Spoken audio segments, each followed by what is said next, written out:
Bom dia, turminha, tudo bem? Nossas aulas à distância agora, né, por uma necessidade, a gente passa por uma situação que antes não foi pensado. A gente via falar de epidemias, né, aqueles filmes de zumbis, tal, uma coisa tão distante, e que dia que a gente pensou que isso ia acontecer conosco? Tá aí, ó, uma pandemia, né, o mundo inteiro, né, passando por essa situação em que uma virose, né? Virose muito séria que tem matado muita gente e vai ficar na história da humanidade. Por quê? Porque ela está parando a economia, né? Daí o desespero de muita gente que não está em casa, está indo que ir trabalhar, a necessidade de trabalhar para se manter, né? Até agora o Estado brasileiro não se mostrou eficaz na hora de ajudar a população, né? Mas vamos lá.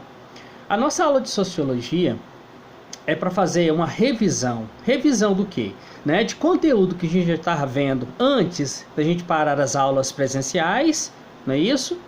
E um conteúdo que nós vimos, né, que veio acrescentar com as aulas à distância, né? Então, o nosso tema, gente, em sociologia agora é cultura.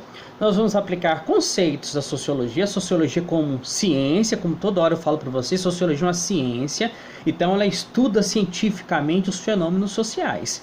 E o fenômeno social agora que nós vamos estudar é a cultura. Daí, gente, eu preparei para vocês uma esquematização, um roteirozinho, que eu vou mandar para vocês, e eu então vou dar essa aula em cima desse roteiro. Eu vou estar lendo ponto por ponto e comentando para vocês, perfeito? Então vamos lá. O que é cultura? Não é isso? O que é cultura? Aí assim, ó. Olha o esqueminha. Conceito de cultura. O conceito é dinâmico, portanto, existem várias concepções. Além de várias concepções, vários usos para essa palavra.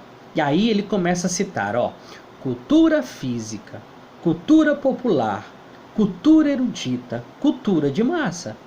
Então são concepções dessa palavra cultura. Mas o que é cultura realmente? Nós vamos trabalhar com vocês agora, nesse momento, o seguinte conceito de cultura. Cultura é tudo, toda produção humana.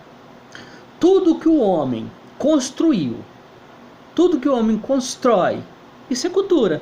O professor está muito assim generalizado, especifica. Gente, nós temos hábitos alimentares, isso é cultura.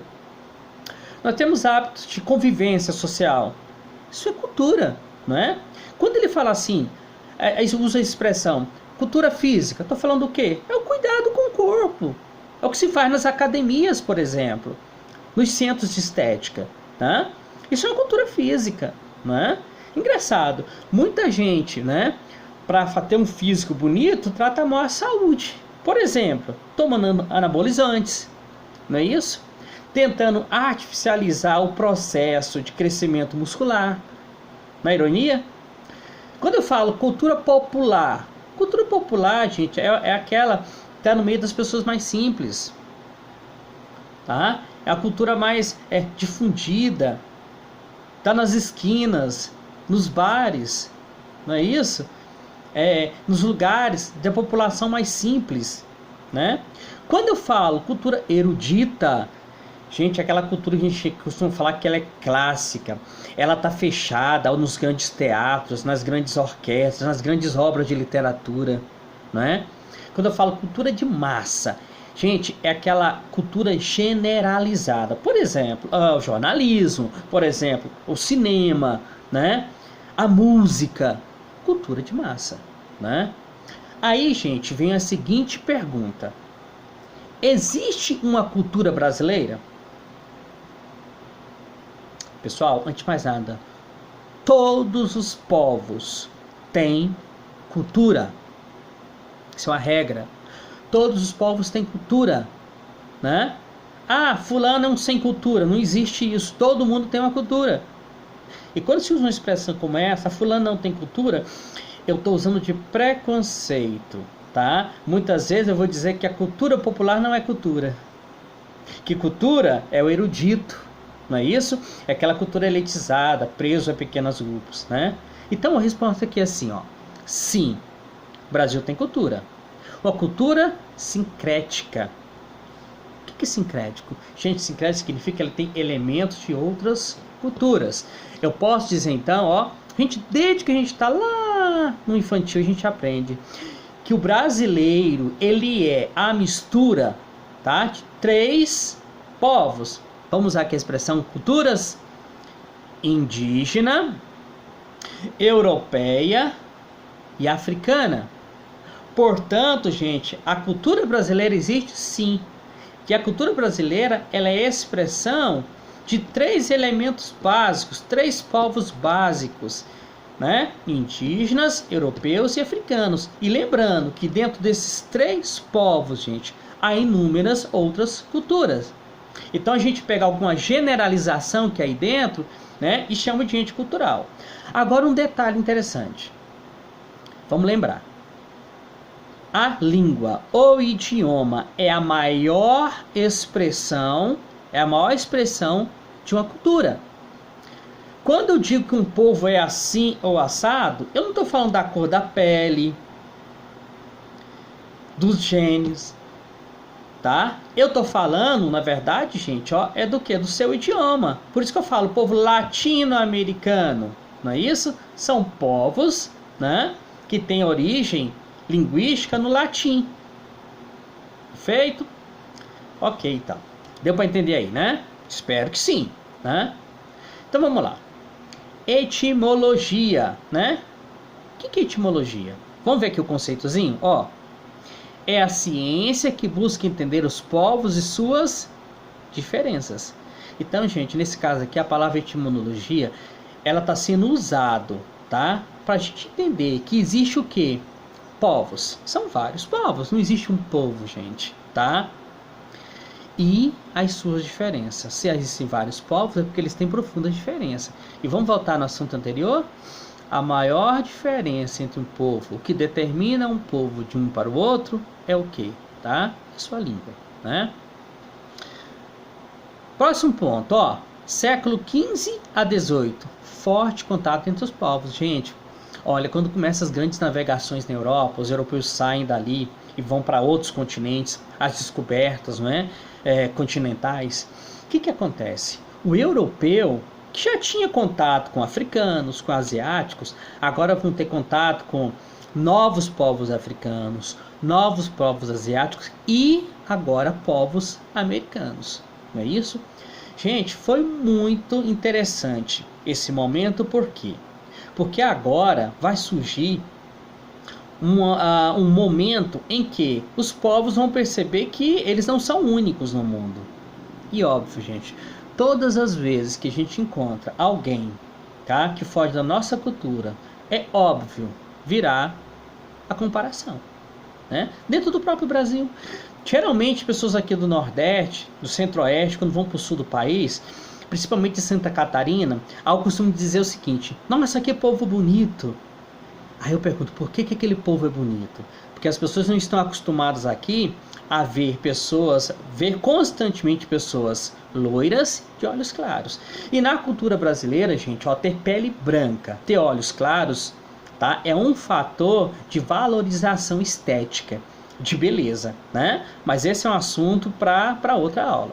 Então, gente, ó, vamos voltar aqui, olha o ponto. Comparação entre os povos.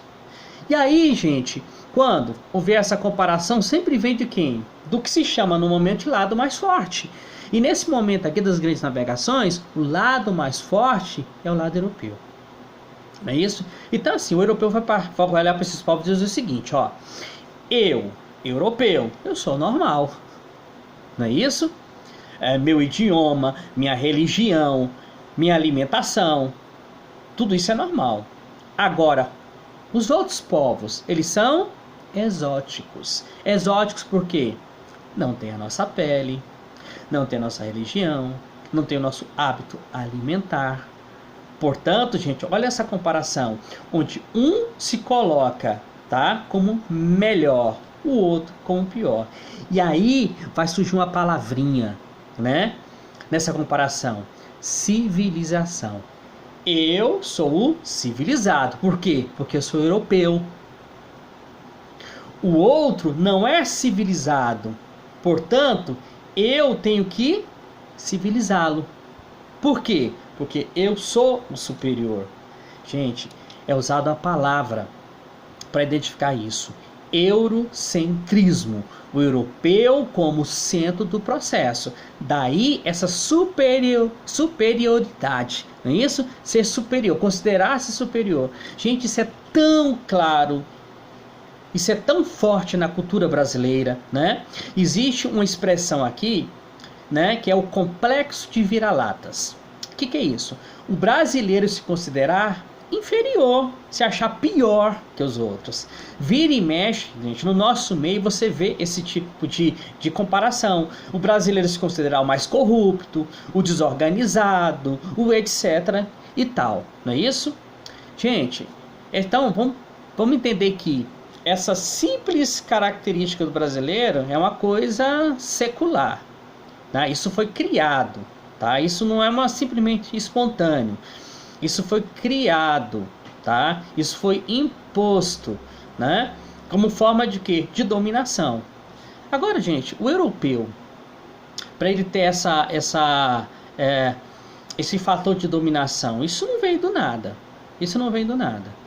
Gente, existe um teórico, né? Um cientista, né? Do campo da biologia, Charles Darwin.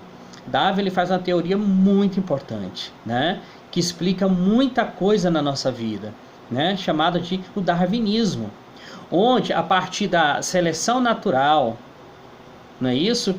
Ele vai falar da evolução das espécies. Gente, e nessa seleção natural sobrevive quem é mais forte. Gente, o europeu vai pegar esse conhecimento de Darwin, tá? E vai colocar uma ideologia em cima. Gente, ideologia. Essa palavra, gente, ela é perigosa. Por quê? Porque a ideologia, gente, ela nunca é uma ideia completa das coisas. Ela é sempre uma ideia usada para distorcer, né? Para colocar uma superioridade em uma inferioridade em outra. Daí o que eu faço? Eu vou te dizer o seguinte, ó. Eu, europeu, eu posso conquistar, dominar, impor a minha cultura. Por quê? Porque eu sou mais forte. A natureza me fez assim. A natureza me fez superior. Então, o inferior tem que submeter a isso. Pessoal, reparem como isso é forte na nossa cultura brasileira. Como nós temos uma característica tão forte de desprezar, por exemplo, quem é mais pobre, quem é morador de rua, né? Quando você fala no Brasil em ajudar, assistencialismo, muita gente já fala, sustentar vagabundo. A gente não sabe a origem daquela pessoa, por que ela passou, mas a gente tem essa concepção. Mas a concepção de quê? Gente, aquela pessoa é vagabunda porque eu não sou. Nessa escala, né, evolutiva, né, eu consegui. Se aquele não conseguiu, ele é inferior. Gente, no fundo, é esse o sentimento que está por aí, está espalhado no nosso dia a dia. Isso. Então, gente, ó, a cultura aqui surge como o quê? Como uma expressão de preconceito. Eu crio uma superioridade sobre o outro. Daí eu vou ter um preconceito sobre a outra etnia. Etnia é outro povo, né? Outros povos, né? E na nossa sociedade, contra outras pessoas que não têm talvez a nossa aparência, a nossa condição social, nossa condição econômica. Não é isso? Né? Então vamos passar para outro ponto aqui, ó. O ponto 4, né? Félix Guattari, né? O que ele diz que a cultura é, né? Ele vai partir daquele pensamento que culturas são expressões múltiplas, né? Então ele diz o seguinte, ó, cultura, né, é uma expressão de valor, de valorização, de valorizar o que é seu, não é isso? Você vê, gente, por exemplo, ó, muitas comunidades pequenininhas que dão valor tão grande às suas tradições, como festa junina, não é? Como a ida à igreja, não é isso? As reuniões sociais, né? Ele diz também, ó, que cultura é uma identidade coletiva. quando um grupo, né? Quando um grupo se identifica a partir das suas expressões. Gente, nós nos identificamos como brasileiros por quê? Não é isso? A gente tem uma identidade coletiva, sem dúvida nenhuma. E a principal delas é o que, gente? É o nosso idioma, a língua portuguesa. Outra, gente, expressões que nós gostamos muito, por exemplo, esporte, futebol, sim. O brasileiro gosta muito de música, né? Olha como a música sertaneja faz um sucesso no país inteiro, né? Mesmo não sendo aquela sertaneja a princípio, né? No início. Vê como essas expressões populares, o brasileiro se vê nisso, né? Eu tava vendo um repórter falar que ele ficou até com vergonha, né? A Copa do Mundo na Rússia, ele chegou lá em um grupo de brasileiros, chegou num restaurante que tava com a música ambiente já, com um rádio, ligou aquele rádio alto sertanejo, né? O sertanejo universitário. E outros brasileiros foram encostando ali, tá vendo? É a questão da identificação, E ele fala também, gente, da cultura mercadoria, né? Ou seja, é o ato de negociar, comprar livros, esculturas, quadros, não é isso? Olha nesses dias de isolamento nosso, né? Todo mundo é Netflix, é YouTube. Então, gente, isso é o que? É a cultura mercadoria, é a cultura negociável, é a cultura mercantil. E aí, gente, eu chego aqui no ponto 5, ó, culturas plurais. Necessidade de sobrevivência na pluralidade. O que é cultura plural, né?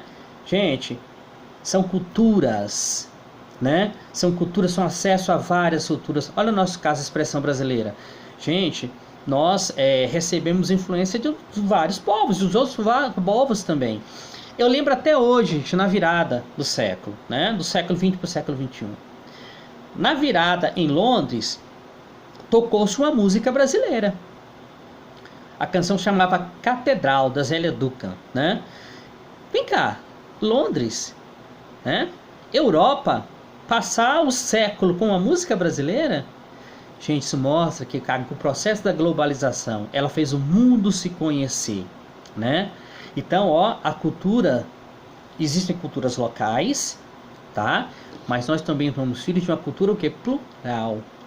Há expressões culturais no mundo, gente, que são universais. Por exemplo, o sistema político, democracia. Gente, no mundo quem não é democrático é mal visto. Pessoas que não seguem os direitos humanos no mundo, é mal visto. Você está vendo a cultura que se criou, né? Agora, essa cultura, né, plural, ela pode destruir a cultura genuína de um povo? Sempre há esse perigo, gente. Mas olha só, hoje em dia, vamos pegar a questão de jornalismo? As pessoas dão maior valor nas notícias criadas na sua localidade. Vamos pegar Luiz Eduardo Magalhães? As pessoas, gente, valorizam muitas notícias de nossas rádios, dos blogs da região. Por isso que muitas vezes, perto as pessoas estão desconectadas do mundo, né? Então, gente, eu tenho notícia do mundo inteiro, tá? Agora, a cultura mundial está inserida aqui no nosso meio, sim, né? Mas ainda nós temos nossas expressões, né, individuais dos nossos grupos, né? Essa noite, uma noite dessa, eu saí, né, para comprar uma acarajé, uma comida tipicamente baiana, não é isso? Tipicamente baiana, de influência africana. Mas não deixei de comer meu sanduíche, né? Não deixei de comer minha macarronada, né? Então existe a pluralidade está chegando a todos. Há a possibilidade sim dela destruir uma cultura local, né? Mas o mundo tem mostrado o seguinte, que as pessoas têm tido uma cultura universal, mas não têm matado a sua cultura pessoal. Perfeito? Ponto 6. Cultura e linguagem. Gente, linguagem aqui no campo das expressões do falar do próprio idioma. É isso? Toda hora eu ressalto que a principal característica da cultura de um povo é o seu idioma, sua linguagem, suas expressões. Expressões culturais. No caso aqui, gente, eu estou falando do quê? Da música, da literatura, da escultura, da pintura, né? Então, gente, você sai pelas feiras de artesanato, né? Eu, por exemplo, gosto muito de ir na área de artesanato em Brasília, ali na Torre de Brasília, né? Sempre que eu posso, eu compro alguma coisa. Escultura, pintura, eu tenho várias pinturas, esculturas compradas ali, né? E muitas vezes elas não expressam a cultura brasileira, né? A imitação da cultura clássica grega, romana, não é isso? Mas eu tenho muita coisa feita que nos visualiza, que mostra parte da nossa cultura, né? Nossa gente, nossas etnias, né? Nossa poesia, nossa literatura de cordel, por exemplo, que não morreu, ela está viva ainda, não é isso? E aí, gente, no ponto 8, arte e linguagem, não é isso? A arte, gente, ela é uma expressão fantástica, né? Uma escultura diz muito do que nós somos, uma pintura diz muito do que nós somos, e a literatura? Ela descreve grande parte do que somos. Eu sou do campo da história também, e o que acontece? Muitos povos do passado, nós conhecemos eles basicamente pela literatura. Você quer ver, por exemplo, os hebreus? Grande parte do que nós sabemos dos hebreus é por conta do Velho Testamento, né? Você está vendo uma expressão artística fantástica que a literatura, o que ela faz? Ela tem o poder de mostrar o que é um povo, perfeito? Eu espero que vocês tenham compreendido, né? Qualquer coisa, tirem dúvida comigo, acessem a mim. Então, gente, ó, eu vou mandar um roteiro, não é isso? E esse vídeo está indo para o YouTube. O que eu quero? Quando vocês acessarem o YouTube, vocês dão um like lá. Esse like, gente, é a forma que eu tenho para controlar quem assistiu essa aula de revisão. Perfeito? E assim, ó, e se cuidem, são dias de ficarem em casa. Ah, gente, estava esquecendo. Vai junto com esse roteiro uma lista de exercícios, tá? E a base da nossa avaliação tá o quê? Nesses meus comentários e nesse exercício. Valeu? Um abraço.